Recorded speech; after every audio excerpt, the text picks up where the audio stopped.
Greetings fanboys and fangirls, Jared here with another video review from Fanboys Forever. Today I come to you with this Batman Batcave, and when I say Batman Batcave, I mean it's literally Batman and then turns into a Batcave.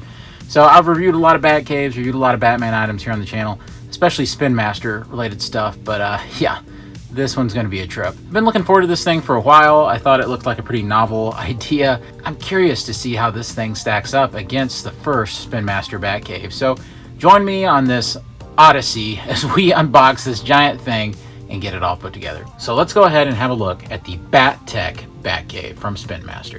Spin Master didn't send me this for my review. I am just a big fan of the Spin Master Batman stuff, and I just review them on my own accord, so you're going to hear a completely unbiased opinion. No promotional considerations here, folks. And as you can see, it's not really going to work to show you this horizontally. I'm going to have to show you this vertically, so I have to move to a wall instead of my review station. So after relocating from the review station to the review wall, we'll go ahead and try to unbox this thing. I'll do the best I can to keep it in view. As you can see, once you turn it to the other side, you get like a vertical option for how the box looks. I feel fairly certain that this is done as a consideration for retail so that they can either display it horizontally on the shelf or vertically like this. All right, let's go ahead and unbox the guy.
Alright, and here is the Batcave unboxed right here and all put together.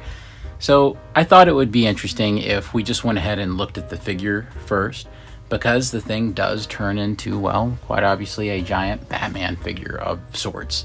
It's not really articulated, but this is it. You can see that it's kind of like one of those big figs that we used to see, like from Ninja Turtles and a lot of those kinds of brands. And he is gigantic, and I kept thinking, what is something that maybe action figure enthusiasts would be familiar with, to where you could see just how big this guy is. I got old Fort Max here from the Titans Return toy line. It's almost ridiculous how big it is. He's almost 2 Fortress Maximuses tall. It's crazy. So just pivoting down a little bit, you can see all the way down from the boots all the way up to the head.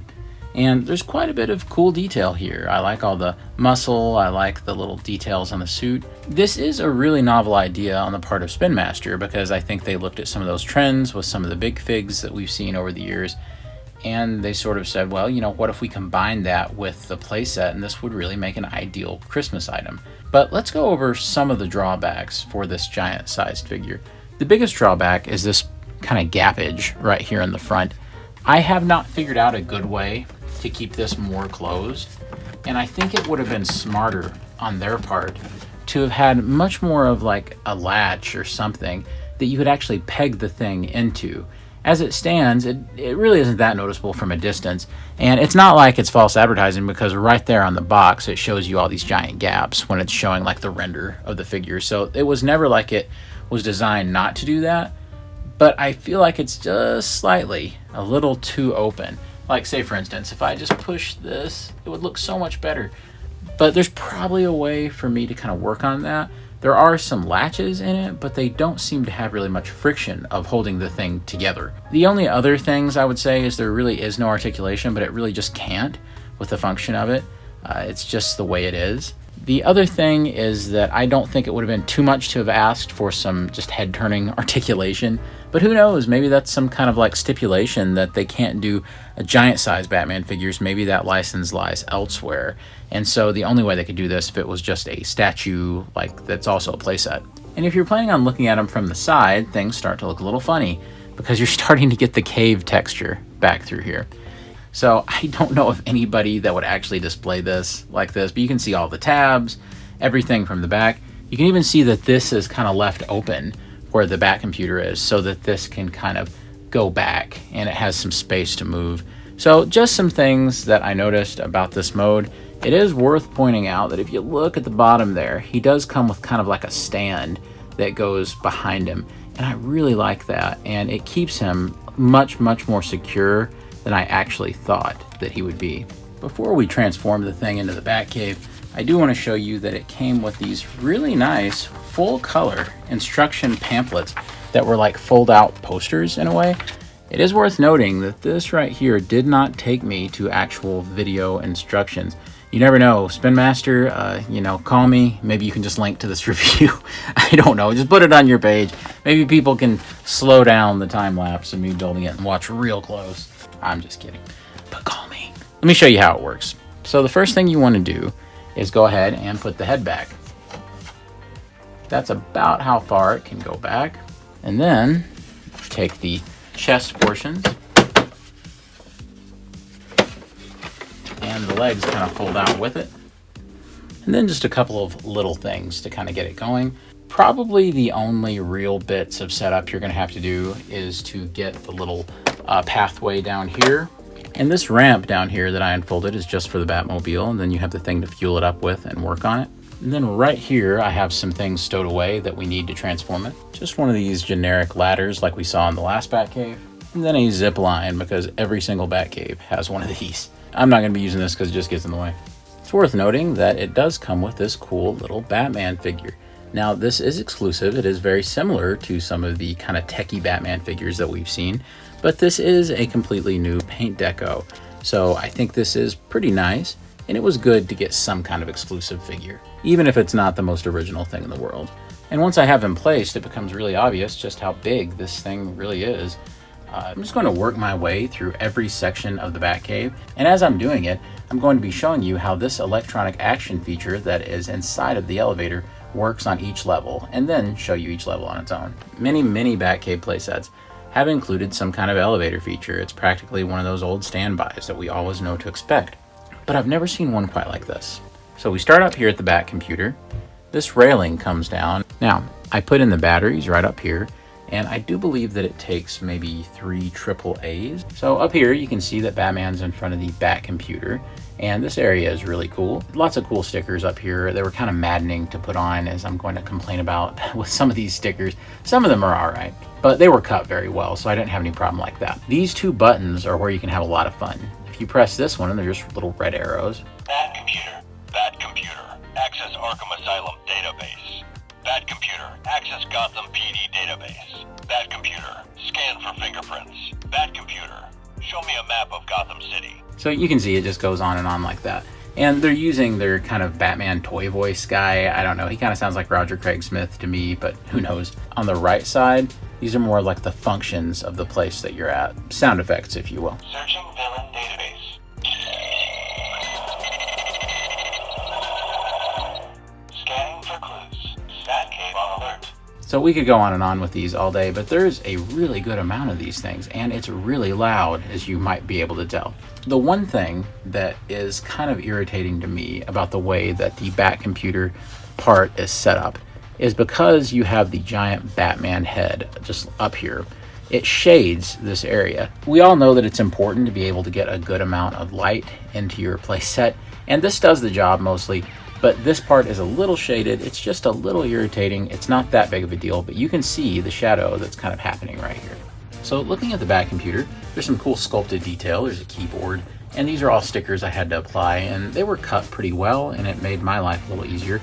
Even this was a sticker on the Bat logo. I was very nervous about it, but just lining it up with the grooves of the sculpt, I was able to get it in there really easily. And I really like the kind of colorways of this whole thing with the gray and the yellow. Honestly, it reminds me a little bit of the old Toy Biz Batcave from 1989, 1990 for the first Batman movie. So I really like that, and I enjoy it. The only thing that I don't like is this looks a little unfinished in here. I know that maybe these are supposed to be shelves, but to me it just looks like the internal workings of a toy and might have needed something to kind of cover those areas. All right, let's work our way down to the next level. that cool sound effect as it locks in, and we'll play some of the sounds. Med bay. Body scan complete. Patient cleared for action. It's like this med bay where Batman and his allies are getting checked out. You even have this cool stretcher, and it's totally movable. It doesn't lock into anything. I kind of wish that it did lock into something because it's just sitting here, but you can totally store it as the giant Batman figure with this thing just sitting here, and it doesn't bother anything, so I really like that. So how does the stretcher scale with a figure? Here's the Batman that it comes with, and you can see that it can set up without him falling off because the feet are just kind of on that pad at the bottom, or you can recline him back all the way. I think it looks really cool, and it's a feature I didn't really expect to get in the Batcave, and one we usually don't get. Now you can press this button. Must be Batman's healing ray, we'll say. So once again, this is more of the speech, this is more of the sound effects. If you look over here to the left of it slightly, you can see that there's just kind of a ledge area. It's just enough to like stand a figure, and that's it. So it's just kind of an extra place. I don't know, we're gonna say this is the waiting room while they're getting checked out in here. I wish we had an Alfred so that he could pace back and forth. All right, on down the elevator goes. And now we've stopped at another unique area. Evidence lab. Bat computer. Scan for data. Accessing Bat computer database. This information is classified. Bat computer. Scan for clues. And then right here, and it's some of the reused noises from the main Bat computer area. And then we have our sound effects.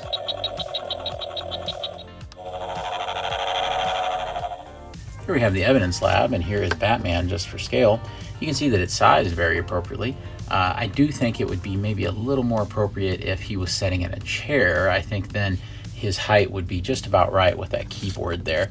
But it's kind of unfortunate. It would have been neat if they had had like a little freestanding chair you can move around. I think that would have been pretty cool. If you look, we actually have a drawer right here, and the sticker suggests that it's like X-ray, or you can like see inside of it. I think that the idea, and there's actual storage in here, is that you can take some like random accessories and just put in there. This isn't included, but say for instance, if you have like say one of the Joker's chattering teeth bombs, throw it in there, and now you've got the evidence. Then you can start hitting the buttons. Moving over to the side of the evidence lab, we kind of have another like random area. So you can see just for scale here, Batman can just pretty much stand up there, maybe with a couple of other figures even. It's a pretty good little platform. And then down here, he can stand as well. And that's pretty much all you can do with this area. There is a ladder, and it's just kind of hanging there. And you take the ladder off when you transform it back into Batman. All right, time to bring the elevator down again. Once again, clicks into place. Engine room. Rerouting power to main generator. Batcave generator at full power.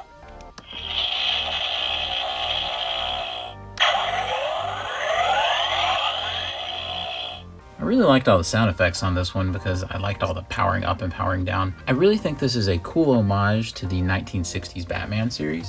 If you remember in that one, Batman kind of has this giant like atomic battery power source that's right in the middle of the Batcave. And that's definitely what this reminds me of. You can even turn this, and I think that's really cool as well. There's some really nice stickers here too. There's this giant sticker that was a real pain to get on correctly and lining everything up. You can see that this area is just very appropriately sized too. Like this thing seems massive, as the power source of the Batcave should be, I would imagine. So that's really cool as well. Time for another trip down the Batcave. This is the shortest trip of them all. So you can see that once we're here, this is the containment. Villain containment level.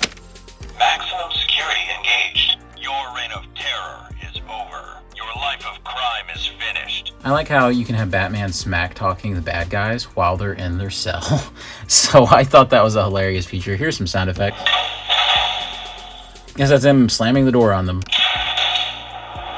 And this leads to this cool cell. Of course, this is nothing new for a Batcave playset. There's always some kind of jail cell of some kind in these things, and this is no exception. Honestly, I think this is one of my favorites I've ever seen. I love this kind of metallic-y plastic that we have going. The stickers are really effective, they're really big and bold, and that's something I've always thought about Batcave playsets, is usually the stickers are really minuscule and don't have much of an impact. This thing knows what it's trying to do, and so the stickers are huge, and that's appropriate for the kind of playset this is. It is a little difficult to get the door open without the whole thing wobbling, but it does all right. You can see inside the cell that there's just a little bit of sculpting to suggest maybe some cave interior wall right there.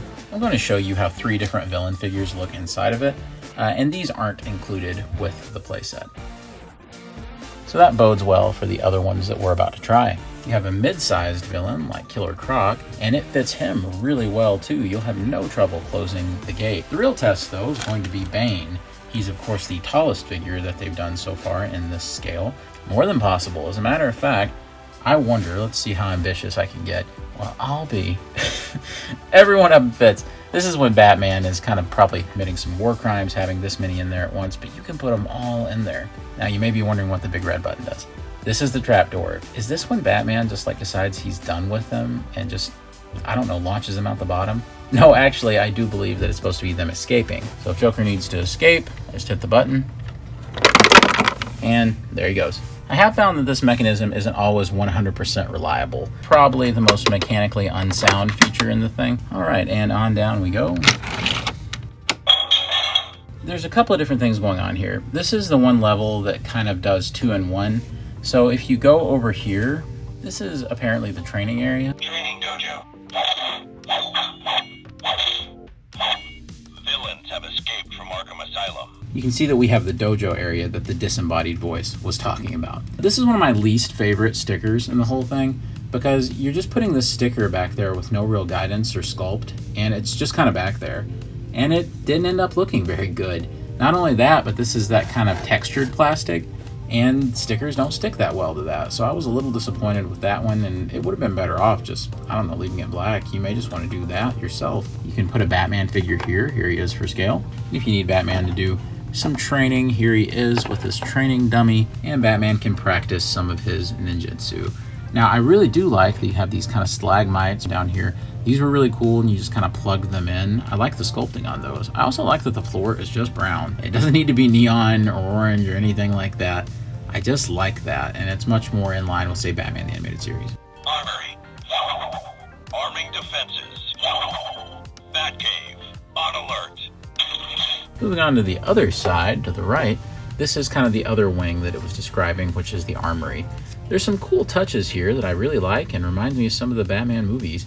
For instance, we have this kind of steel staircase right here, and just for scale, you can see what Batman looks like on it. Now, these stairs are very narrow. You can just barely get Batman to stand without him falling over. Now, going the other way, it would be better because you have kind of more room for the feet going forward, and so that actually looks pretty good. The worst part about this area is this awful sticker placement. This is the worst sticker placement in the whole thing. I looked and looked on the box, and apparently this was the right area to put the sticker in, but if you look closely, it's all kind of wrinkled here because a sticker like this isn't really meant to bend along a curvature. So I was really disappointed by that, and it kind of ruined the sticker, and it just doesn't, I don't know, it definitely needs something there to give the illusion that you're walking from another place down here, but I don't feel like it was implemented very well. To me, because this I think is nearly the same image that we had on one of the cardboard inserts on the old Spin Master Batcave, which we'll compare in a minute, that suggests to me that this way leads to the old Spin Master Batcave, and then you come in here to the real one. You can also see that we have kind of our armory section. I think the idea here is this is supposed to be not only Batman's gadgets, but also his costume vault. You see there's a big sticker there that kind of has a hand signature for Batman to get in. You open it up, and it reminds me so much of the Batman Returns scene where he has the costumes in the big steel vault. Sure enough, if you want to, you can put Batman right here, and then you can close the thing up. Now you can see that it keeps moving on me because there isn't really like a locked position here. It's just kind of swinging a little bit. It's not that bad, and it doesn't interfere with things too much, but it's something to point out. Open this back up, and sure enough, you're ready for Batman Returns. Over here we have our weapons armory, and these doors just come open, and you have these cool sculpted recesses that are meant to holster all of these individual weapons, and I think that's great. We've seen these weapons in so many releases that there's really no use in me getting them out and showing them to you now. I do think it's cool that we got a blue version of the old armored helmet, so that's neat. These are kind of blue translucent, but it's just cool. For scale, I'll show you what Batman looks like standing in front of all of the weapons. You can get him to stand on there, so that looks pretty neat. I also really like this sticker up here. Another example of some really effective sticker placement. Yeah, there's a couple of duds on the cave walls, but most of the stickers are really well done. All right, I believe the elevator is ready for the last stop. Garage level. This vehicle needs Bat-Tech upgrades. Running vehicle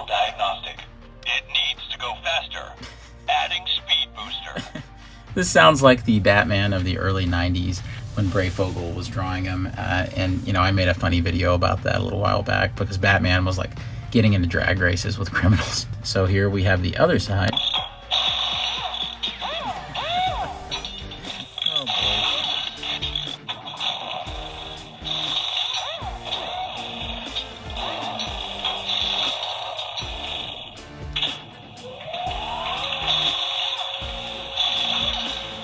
I'm very impressed by the huge array of Batmobile sound effects that they put in down here. I just think it's really cool. All right, now we are on the final bottom level right here. I'll first start by showing you this computer area. I really like this computer area. It's a lot more traditional than the one at the top because it's just this giant like console, kind of like what you saw in like Batman 89. So it looks really good and it is appropriately huge. So much so that Batman doesn't even need to be sitting down to make it look right scale-wise. There's also some really nice sculpted detail with wrenches and things. And this is not really the main computer. The one on top is supposed to be the main computer.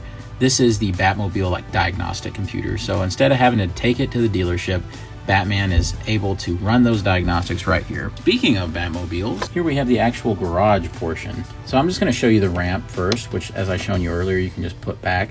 There's some cool kind of sculpted details on here, some grates, and I actually thought the sticker was a pretty nice touch. If you look, there's even a sticker back here to kind of show you the cave wall. I think that looks nice.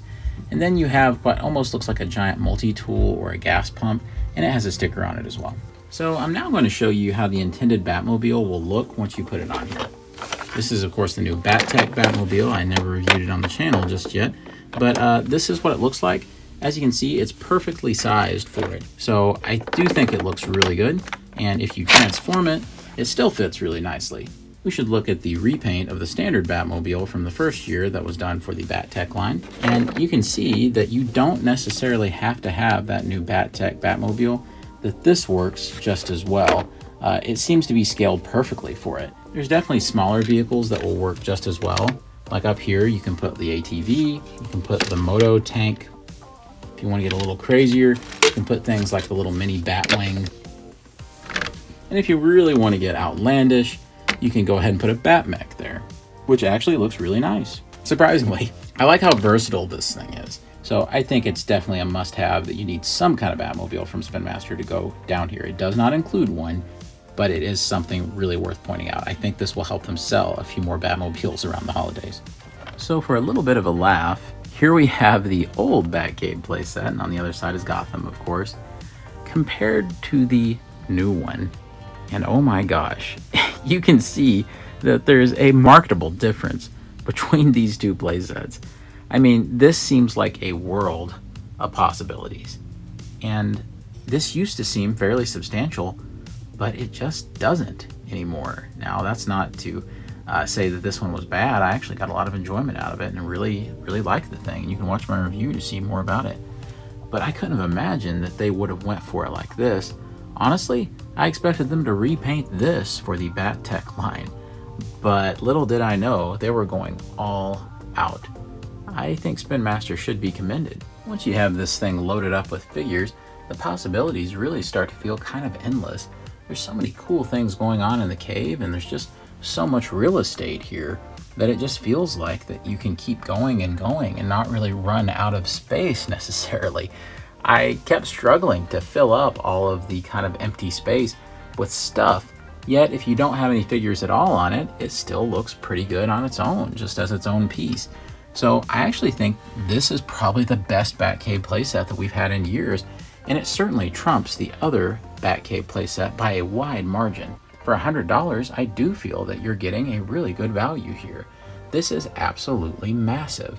And although it may not be quite as extensive as, say, the 6-inch scaled playset for Batman v Superman, I always kind of felt like that was just kind of empty, and that there was just a lot of nondescript and weird design choices with a bunch of clashing colors and just a bunch of things that didn't necessarily make sense to me.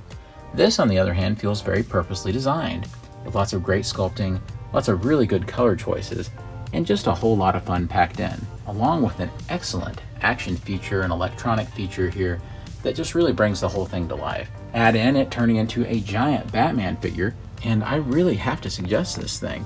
Alright guys, I want to thank you all so much for your time watching this video. I hope it's kind of guided your purchasing decisions on this thing. I think that it's going to be really fun, not only for adult collectors like myself, but also younger Batman fans, and I really hope you've enjoyed watching today. Be sure to like the video if you've enjoyed it at all, and of course subscribe to the channel so you don't miss out on all the other Spin Master Batman reviews and the many other toy lines that we cover right here. So, God bless you and yours, and I'll see you on Fanboys Forever. Fanboy out.